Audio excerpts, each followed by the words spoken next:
Hey everybody, Donn here with another episode of Uncle Don's Dhamma. Checking in on this first Monday of August.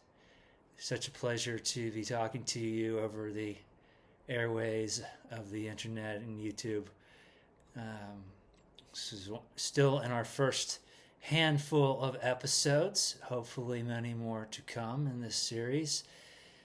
For the new folks, I call this a rest stop on the Dhamma path, or a place to take a breath while going against the stream, living a Dhamma life. What does that mean? We call the Dhamma life living against the stream. We follow 5 or 8 precepts and fight the good fight of spiritual warrior in these trying times in the 2020s, where it is definitely not easy, and it's called going against the stream when we take to heart these things such as sila, morality, into our daily life and our practices.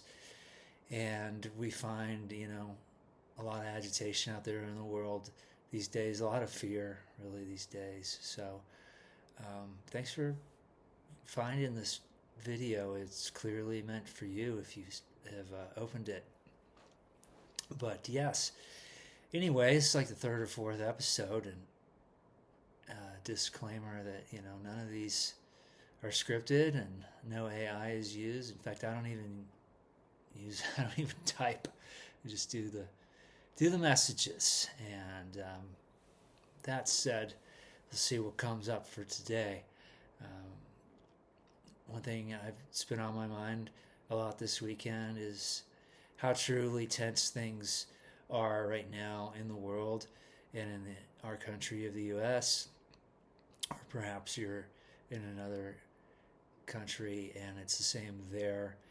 A lot of division, a lot of fear about the future, a lot of fear about the economy. We got fears here locally with fires in Oregon and Washington that are severe, and the season has only really just begun. So I want to send a shout out to our first responders here in the Northwest, where they are in demand constantly.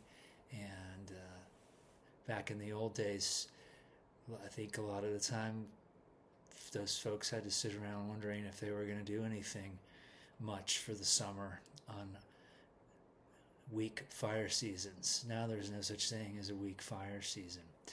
And that's a good starting point, actually, for this episode of UDD. I just said UDD.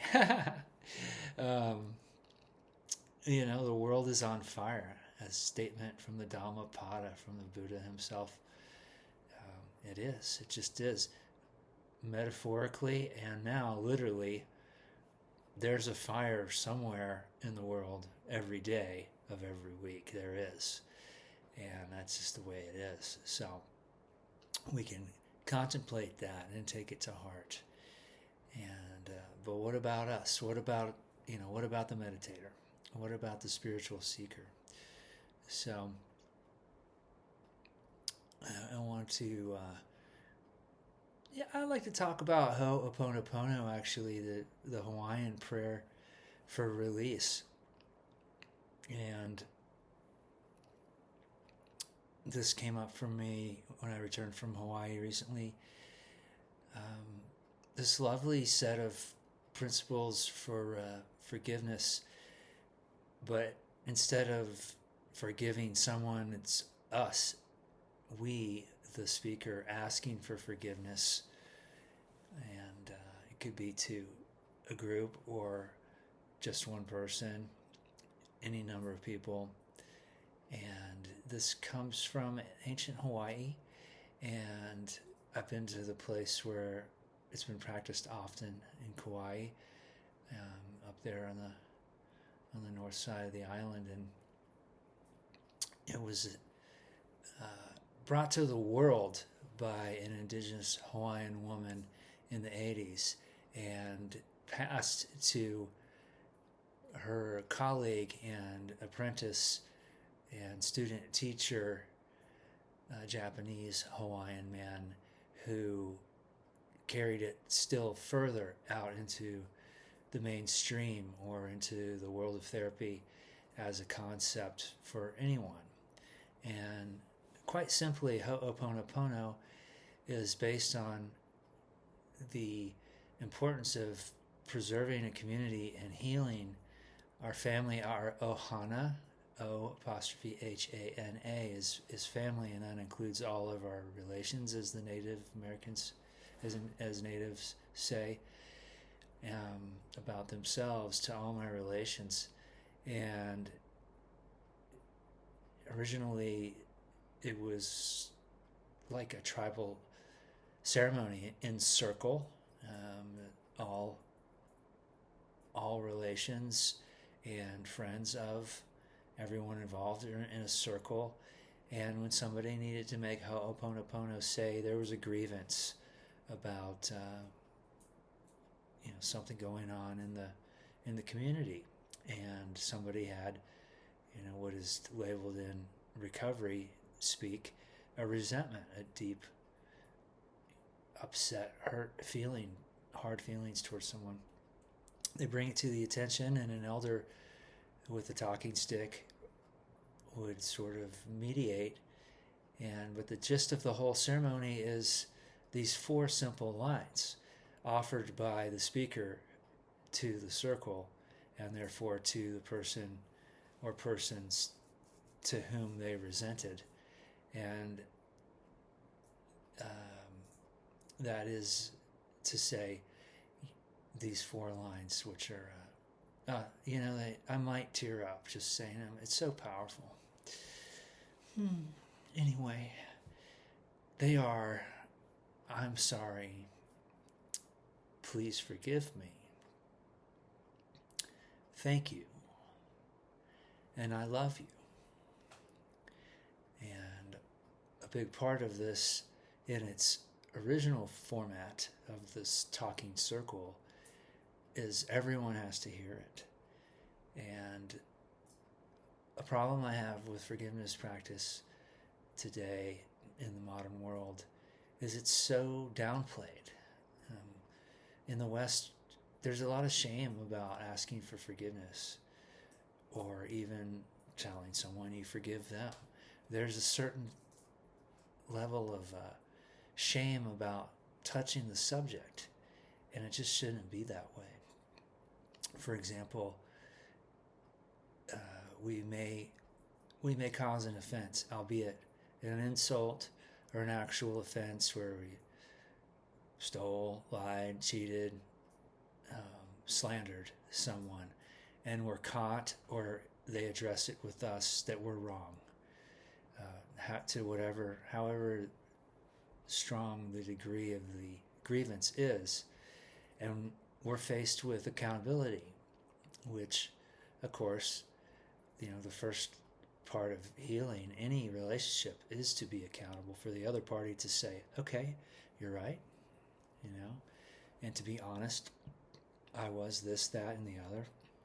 I did do that, and I realized that it caused you harm. And then to ask for forgiveness, or ask if there can be a sit down to hash it out and come into forgiveness. It's just, we don't like to do that in the modern world. It takes a very brave soul, it takes a very mature person to put the brakes on whatever's going on with them and say, I got to make this right. So the literal translation of Ho'oponopono is to make right, or correction, and to make. So that was then. That's ancient tribal Ho'oponopono. And what's happened, as I mentioned, with these folks who taught it in other places and now around the world, every continent has been exposed to the ideas and concepts of a Ho'oponopono practice, is quite simply, to just be forthright, whether there's witnesses or not, and to go through these verses, and maybe we go through them in our heart, and we just can go to the person and say, hey, look, I was thinking of you, and I think about what happened. I think of these 4 statements. And sometimes we can't be in contact with the people, and we need to do Ho'oponopono for them in our mind, in our heart. And this can be the reason I'm talking about this. It's clearly not from Buddhism. However, it clearly fits alongside of Buddhism. We can incorporate it into our meditation, and we can reflect on each line of the Ho'oponopono as we reflect on each person or the one person we wish to give it to. And I'm a big fan of heart-opening practices, any one that there is. I make a very big deal out of metta, and used in closing meditations, after meditation sessions. And this is another way to have a radical heart opening occur, is Ho'oponopono. So this is a little something to think of today. I forgot to also mention these videos. I keep them below 13 minutes for the sake of being short and short and sweet, that sort of thing.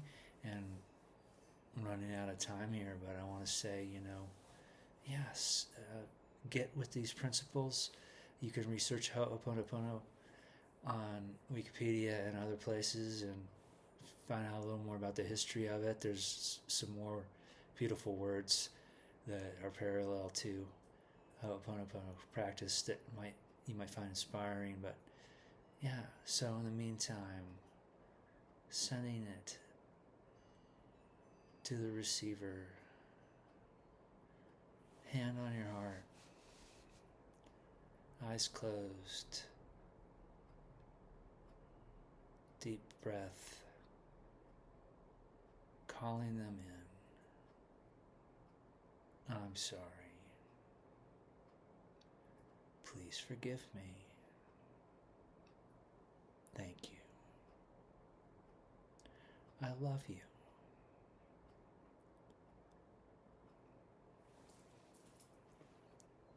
Thanks for watching. Hope to see you next time. And remember, while you're out there on the Dhamma path, it ain't easy, but it's the best path there is. So keep your chin up and have compassion for yourself before you worry about having it for others all of the time. It's very important we take care of ourselves.